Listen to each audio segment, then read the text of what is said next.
One. Welcome to the Talon Sports Podcast. This is our first podcast with all of us back in person. We're excited to be talking about all things sports, from tennis, of course, to hockey, to the NFL draft. So get excited. Nihar, you want to start us off with tennis? Of course. So starting off with our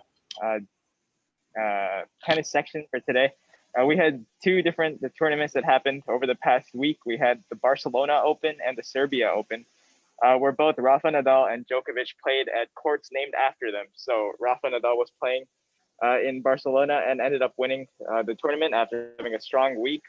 Although he lost a few sets early on, he managed to have a few comeback matches and win in the end against Stefanos Tsitsipas of Greece, who was the second seed there, in 3 sets in the end, which was a pretty hard-fought matchup.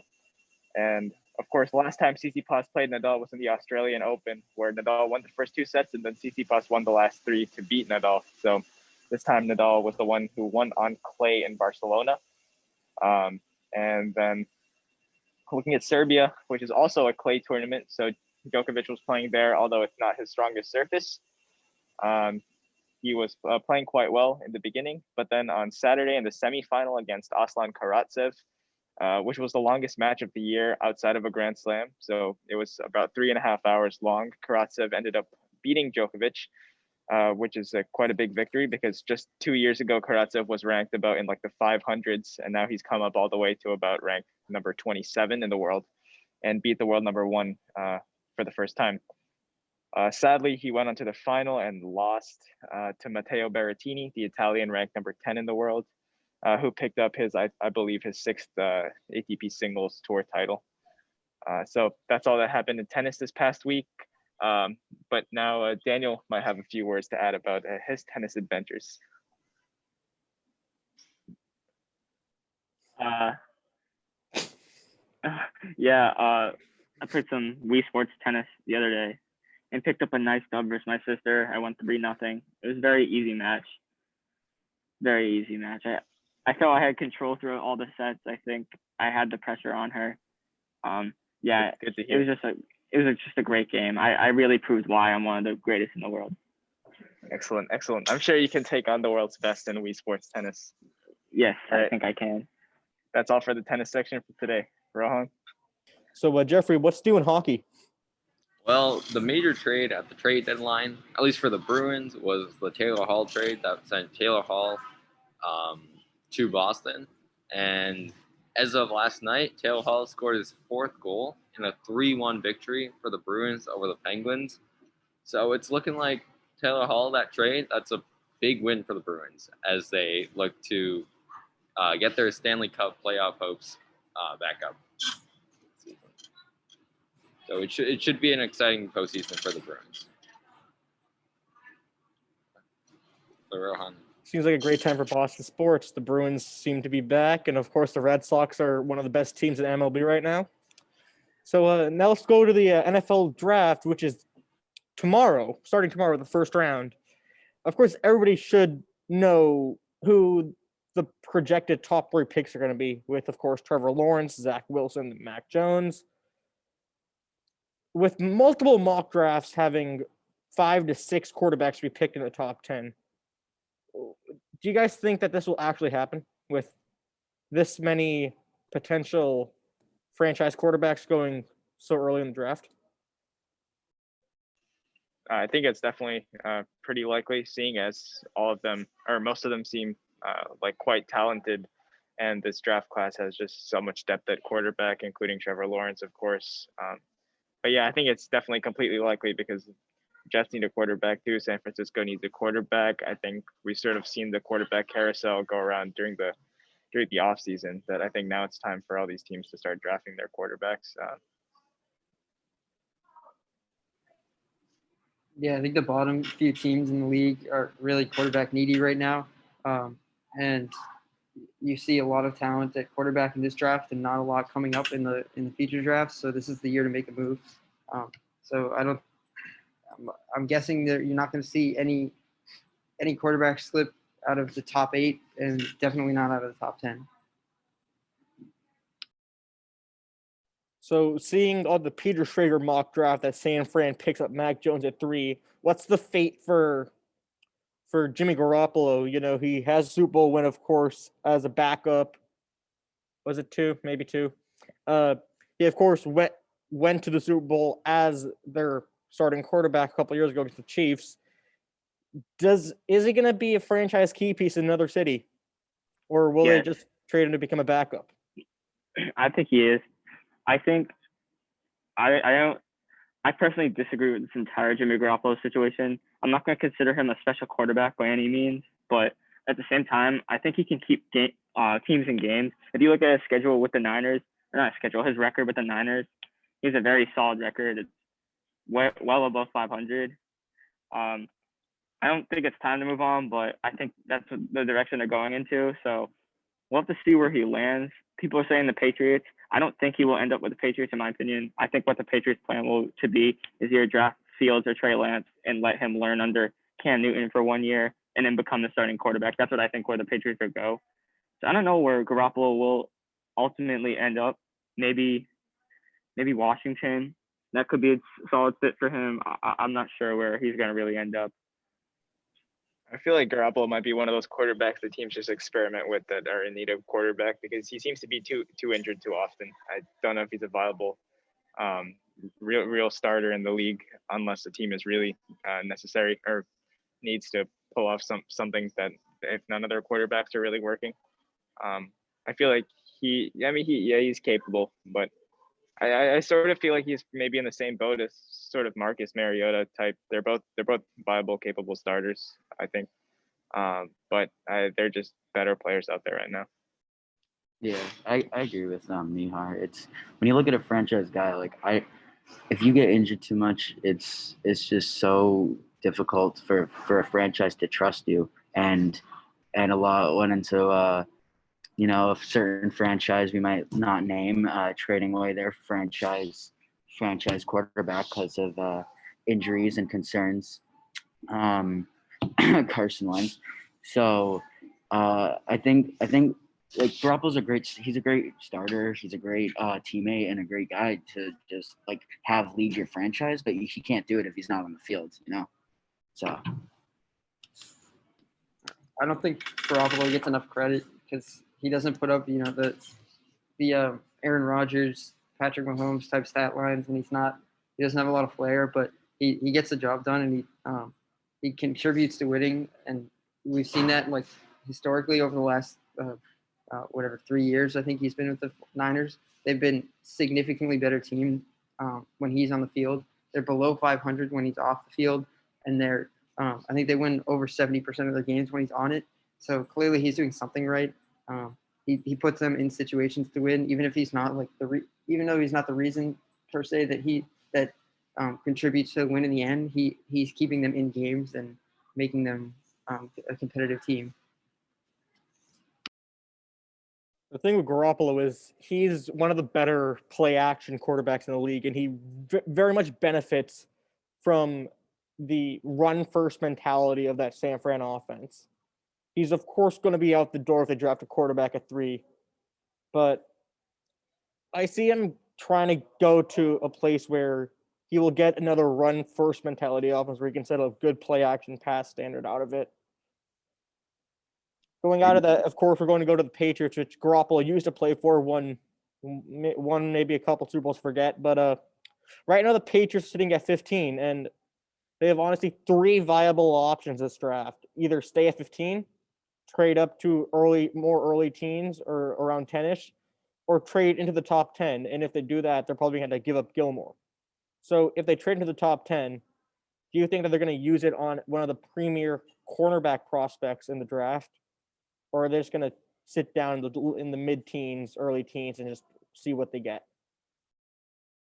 I think they're actually more likely to trade down in the draft, but I'm hoping they trade up and they can get either the 8 or the 10 pick because I'm hoping that Justin Fields dropped in the draft, knowing that Cam Newton really has a history of working with Justin Fields and thinks really highly of him. So I think that could work well, even if it's just for a year.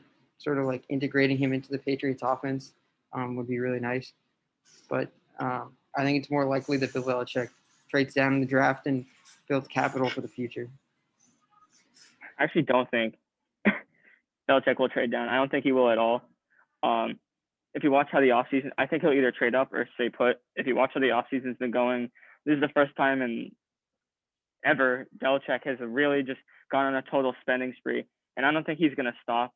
Well, not obviously with a free agent, but I don't think he's going to stop being aggressive. I think he's just going to keep pushing and keep plugging away. Because 7-9 by no standards is terrible. I mean, it's only a game under 500. It's not that bad, but to obviously Patriots fans and Belichick standards, that's bad. So he was mad that we didn't play well, and he was mad that our team wasn't fit the right way. So we're going to get a lot of pieces back, and he wants to keep being aggressive. So I think he'll be aggressive to trade up for a quarterback. However, if there's good wide receivers still left on the draft board by 15, like Waddle or Smith, I don't think they will, but you never know. Then I don't think there's a reason to trade up because you can't pass up on them. They're too talented. Yeah, I think the Patriots will. They're gonna trade up. They're gonna get their guy, whether that's Lance or Fields or Mac Jones. I think they all equally could fall around like wherever, because all like Lance hasn't had a lot of tape on him, and Mac Jones has a lot of mixed reviews about his play, so he could definitely drop. And then Fields has been dropping in a lot of mock drafts lately, so I think any one of them could fall. But if I was the Patriots, I'd probably be looking towards Mac Jones or Fields, because I think with all the free agency decisions they made, they're ready to jump right back in the mix, and they got the pieces if they want to try to make a playoff run.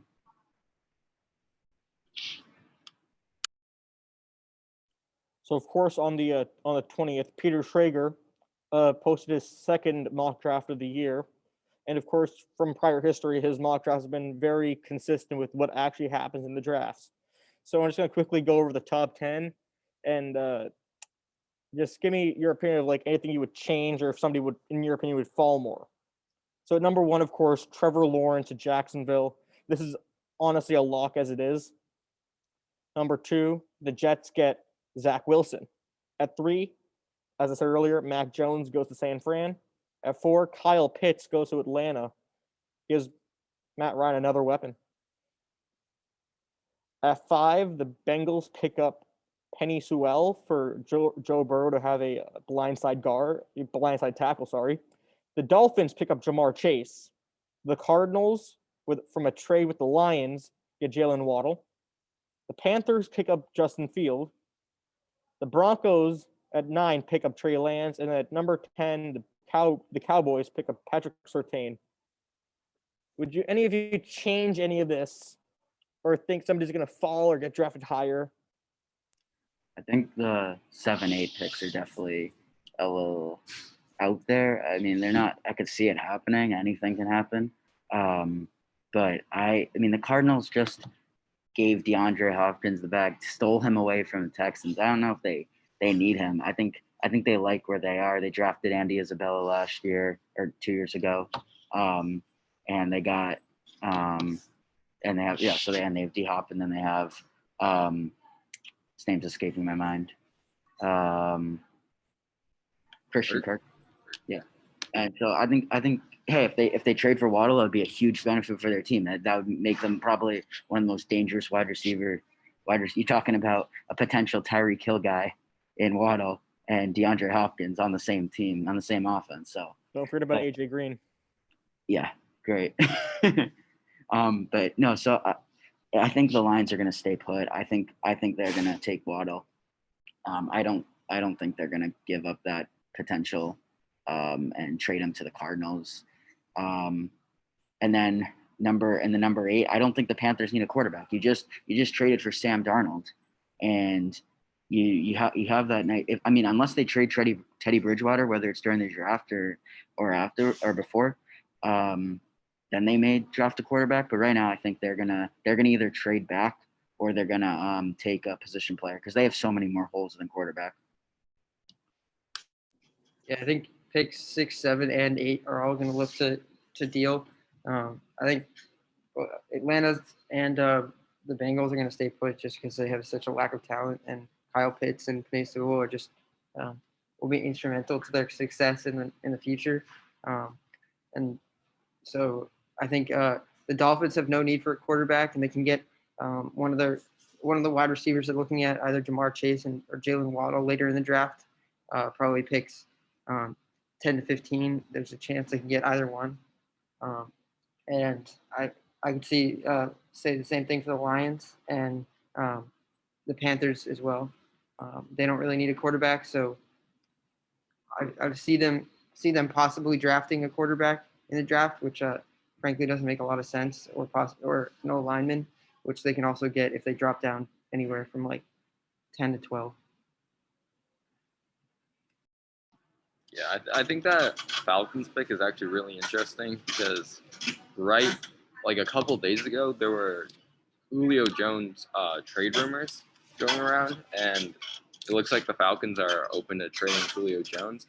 So I think that's actually really interesting that they would that Traeger has them picking Kyle Pitts as a potential replacement if Julio Jones does leave. Yeah, I don't think the Falcons can pass up on Kyle Pitts, though. I think he's the best prospect in the draft. I think he's the best player in the draft. I mean, obviously, you can't compare a tight end to a quarterback or a tight end to like a D lineman, but I mean, you saw him. I mean, he had some of the. I mean, first off, a lot of the combine stat times were definitely lied because some of the highest times ever recorded were this year, and it's kind of funny that's a coincidence that the times were not official. But the same thing is, if you look at Kyle Pitts, I mean, he's just an absolute tank. I think a good player comparison to him is definitely Darren Waller, someone who can really run and catch the ball, solid blocker, not like he's just an all-around beast. So I just don't think you can pass up on him. So Falcons got to take him. So now let's go through picks 11 through 20 in the Peter Traeger mock draft. At number 11, the Giants pick up J.C. Horn, cornerback from South Carolina. The Patriots trade up to 12 from the Eagles and pick up Devontae Smith. The Chargers stay put at 13, get Rashawn Slater, the tackle. The Vikings at 14 pick up edge rusher Jaleel Phillips. Philadelphia, after trading back with the Patriots, pick up the also offensive lineman at USC, whose name I'm about to butcher. Era Tucker, Yeah, that guy. dude. Howie Roseman sucks. Of course, according to Peter Traeger, the Lions are going to trade back with the Cardinals, and at number 16, they're going to pick up Christian Dershaw, tackle out of Virginia Tech. The Raiders at 17 pick up Mekhi Pearson, linebacker from Penn State. Dolphins, with their pick at 18, pick up Tevin Jenkins, an O tackle to fill the void of the O tackle that is traded. At 19, the Washington football team picks up Travis Etienne, running back out of Clemson. Then at 20, the Bears pick up Rashad Bateman, wide receiver out of Minnesota. Any trades here that you think will not happen? Any picks here you won't think will happen? People will fall, people will rise. Thoughts? Well, let me start off simple. I don't think the Giants are taking a corner. They just signed the cornerback from Tennessee, Adoree Jackson, and to a big deal. They paid him too much money, and they already have their CB1 that they got from the Giants last year. Bradbury? Yeah, Bradbury. He's a beast. But they really, the Giants have done a really good job filling their holes. So they could take a cornerback as a luxury pick. It's always good to have cornerback depth. I won't go really into depth with that, but I see them as more of a luxury pick. If the Eagles trade back I'll make this quick. If the Eagles trade back and they get an offensive lineman, I'm not going to be mad because they need to youthen up this offensive line. It's really bad, but if you have an opportunity to land either a premier corner or a premier wide receiver, like that's the only way I see the Eagles trading back. If Smith, Waddle, Surtain, or Horn are gone, it's like I could see them trading back, but if any one of those guys are on the board, they better stay there, or I will march down to the Eagles Stadium, Lincoln Financial, and I will protest with all the rest of Philadelphia. Just to let you know, Elliot, according to the mock draft, the Patriots will be trading their second rounder with their first to trade up 3 spots for Devontae Smith. Oh, so the Eagles will be getting the Patriots first and then their second round pick. Yes, according to the Peter Schrager mock draft. Right. Hey, I mean, I'm a big fan of targeting offensive players in the second round. History shows that it's better. So if the Eagles did that and got like a guy like Terrace Marshall or or like Elijah Moore, someone like that, I wouldn't be mad. But I don't know, dude. You just got to draft the best player available. This franchise is in such dire need of talent. It's unbelievable. Speaking of Terrence Marshall, how about the Ravens trading away their OT Ronnie Stanley to the Chiefs, who really needed one, and they get the Chiefs' first round pick and a few other picks out of it. So I'm thinking the Ravens might try to draft a wide receiver, if not 2, probably 1. I don't know. I don't think Schrager's updated his draft with the Chiefs' 31st pick that the Ravens just got. He does not know because of this draft from the 20th. Okay. Yeah, but what are you guys' thoughts on the Ravens? I know Lamar Jackson John Harbaugh just said that they're going to pick up Jackson's 5th-year option on the rookie contract. So good times for the Ravens. I feel like it's a better move for the Ravens, and seeing who Schrager says that they're going to pick up may be a little bit of a surprise, but we'll get to that in a second. So now we're going to go through picks 20 through 30. Oh, wait, I have one comment on the. I think there's 2 major steals in this mock draft. One would be the Raiders pick at 17, getting Micah Parsons. That is the biggest steal in the draft to get him at 17. He's literally a copy of like a mixture of like Isaiah Simmons and like Dante Hightower, someone who's really quick and athletic, rush off the edge. Maybe super stretch, but maybe even TJ Watt. I mean, he is so athletic. He had a really good 40 time. He's an absolute beast. I think another steal would be Travis Etienne at the 19th pick. To pair him with Antonio Gibson, I mean, Gibson's more of like a power / elusive back. Etienne has burners. I mean, he's very similar to like early in his career, not now, but earlier in his career, like Todd Gurley. Maybe even he could be a James White type of asset. He's a really good pass catcher. So, I mean, that's going to be a dirty tandem to have Antonio Gibson and Travis Etienne paired up with Terry McLaurin. So we'll see what the Washington does. I almost said it. So with picks 21 through 30, the Indianapolis Colts select Azeez Ojulari, the edge rusher out of Georgia. The Titans at 22 pick up Jeremiah Owusu Koromoa, who is a linebacker out of Notre Dame. The Jets, with their second pick up Caleb Farley, cornerback, Virginia Tech. The Steelers, Eric Stokes out of Georgia. Jacksonville picks up Kuwiti Pay, Michigan edge rusher. The Browns, who've already gotten an edge rusher this offseason in Clowney, get Gregory Rosenthal, Miami edge rusher. The Ravens, And Gregory Rousseau. Jason Owea, edge out of Penn State. The Saints pick up Cardavius Tui, receiver out of Florida. The Packers, Elijah Moore, Mississippi wide receiver. The Bills, Asante Samuel Jr., cornerback out of Florida State. And as this mock happened before the trade happened with the Chiefs and the Ravens, the Chiefs were expected to pick Greg Newsome the second. But we'll see who the Ravens use that pick on. And the Tampa Bay Bucks pick up Trayvon Moehrig, safety out of TCU. Any changes you guys would make? Let me say one thing real quick. Caleb Farley, he actually just tested positive for COVID, and he also was predicted to drop severely in the draft because of his injury history. So I don't know if this is like the icing on the cake to take him out of the first round.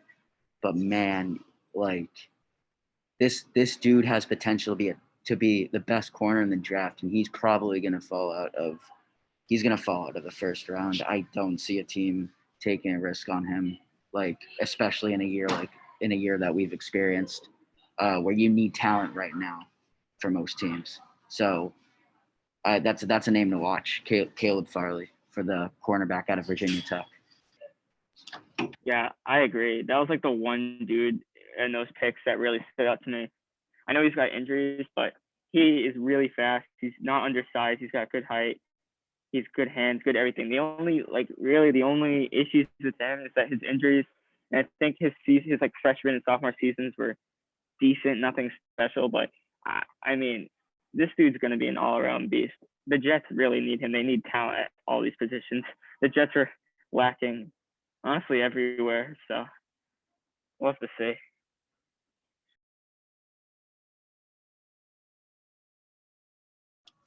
Do you guys? Sorry, go around. No, you go, Elliot. Oh, I was just saying we could literally have a whole argument on the Packers pick and will they take a wide receiver? We could probably have a 40-minute debate This on. would be a great time to start listening to Aaron Rodgers, if I'm being honest. Well, I don't know. I was looking at their depth chart. They got Alan Lazard, right, and whoever their other wide receiver is, Valdez Scantley. Like they have three big wide receivers: Devontae Adams, Scantley, and Lazard. But like, I don't know. They just always seem content with what they have. And when watching their games, I don't think like the receiver position has really kept them from the playoffs. I think it's been a lack of execution from Aaron Rodgers. I mean, he's doing all he can, but like, their front office has something against like getting him another weapon. So and as an Eagles fan, I'm hoping that they don't take a wide receiver because that's just another one that could be available in the second round. But I don't know. And if they do, I think a good fit for them would be Kadarius Toney or maybe Elijah Moore. So. What's the position of the Steelers pick? Corner. Oh, I think one of the Steelers starting corners left this offseason. So, although the defense of the Steelers is not, I guess, one of the major concerns, but it's mostly the offense. They really need to get an offensive line. Maybe they want a quarterback too. They don't really have a good quarterback on their team. I mean, Dwayne Haskins and Roethlisberger, kind of a lackluster unit. You compare them to like the Baltimore Ravens, who got like a dynasty going on there in the AFC North. Well, the Steelers are reportedly looking at a running back, so I think they go Najee Harris. They need an offensive line more, if I'm being honest, because they lost Pouncey. They're going to lose both their tackles. Yeah.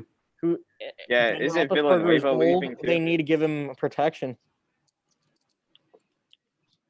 I would like the Najee Harris pick if they got him early or later in either pick.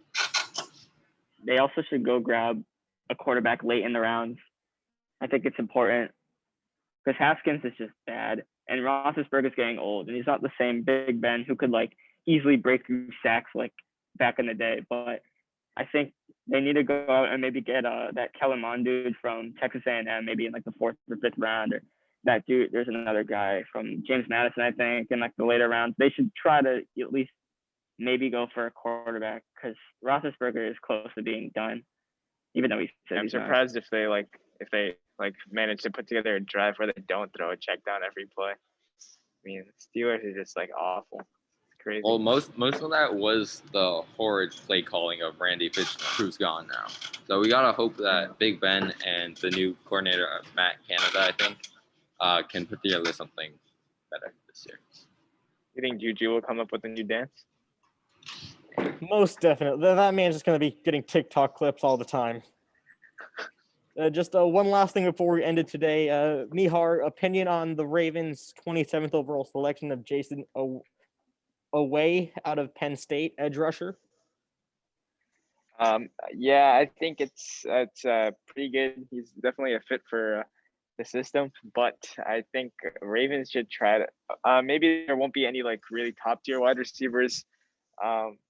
left then. I'm not really sure how strong this wide receiver class is. People think they're probably going to pick Terrence Marshall from LSU with the 31st pick that they got from the Chiefs. But I mean, I just want wide receivers. I mean, at this point, like defense hasn't really been too huge a concern. Ravens defense has been able to stop teams. And we just need like some sort of passing attack. I've know. heard for a while that the Ravens are interested in trading for Julio Jones when he's available. So Oh, they may have a cool, large yeah. stake in that trade when it happens. And It'd be nice. as of an hour ago, the Bucks are bringing back Antonio Brown per Mike Garofalo and Tom Pelissero. It's a 1-year deal worth $3.1 million. Yeah, I mean, ooh. No. The Buccaneers, I mean, they're going to be back in contention, obviously. If you look at their team, they barely brought in that many free agent pickups. They literally re-signed like their entire team. They brought back every single starter back. And they put on Giovanni Bernard, who's a very underrated player in the league. So, I mean, the Buccaneers, they're my prediction to go to the Super Bowl again and probably win it, to be honest. Just a quick thing to think about: the Buccaneers not only brought back all 22 Super Bowl starters, they brought back their top 16 snap count leaders on offense, all top 21 snap count leaders on defense, and all their coordinators. Definitely going to be an exciting season to watch next year. And I think that's all the time we have for today. So I'd like to thank everybody for watching or listening in. And we'll see how the draft happens tomorrow night.